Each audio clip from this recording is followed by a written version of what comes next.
So Sasha, we got quite a lot of news on the company front. MTN with the trading update, Santam with results, and then Aspen and Sigma. And I need a haircut. I don't know which one's more important. But Aspen are acquiring the part of, that's beautiful behind us. Aspen are acquiring the part of Sigma, the Australian pharmaceuticals business that they would have really wanted in the first place. So they're getting everything but the wholesale. Yeah, and in fact, they're going to kind of leave the debt behind. So leave the bad, stinky part behind. And in return, the wholesale guys, I guess, are going to be left with no debt. That sounds like quite a good deal to me. Yeah, except I guess the Sigma shareholders at the beginning would have preferred to have not been in this situation. But I guess you can't have everything. It's still not.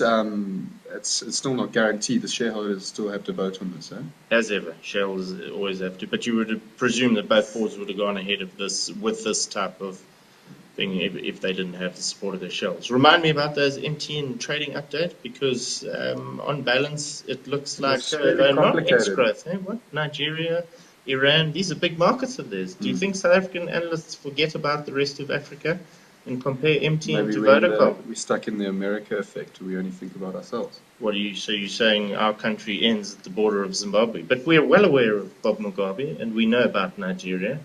So, and everything we read about Iran is negative and Western media, right? But I mean, on balance, looks pretty good, and we're going to see results on Thursday. We can talk about those later. Let's talk about Santam. Santam, rest insured. Insurance business. In your morning message, you spoke a lot about what Warren Buffett had to say about insurance. It's not that he dislikes these companies; he uses the existing cash flow in order to be able to. Very cash generative.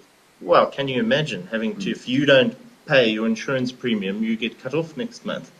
So it's a grudge purchase. And it's what you do with that cash that's important. Yeah, exactly. And it's about what Berkshire has done with the cash over the years and the interesting investments he's made along the way.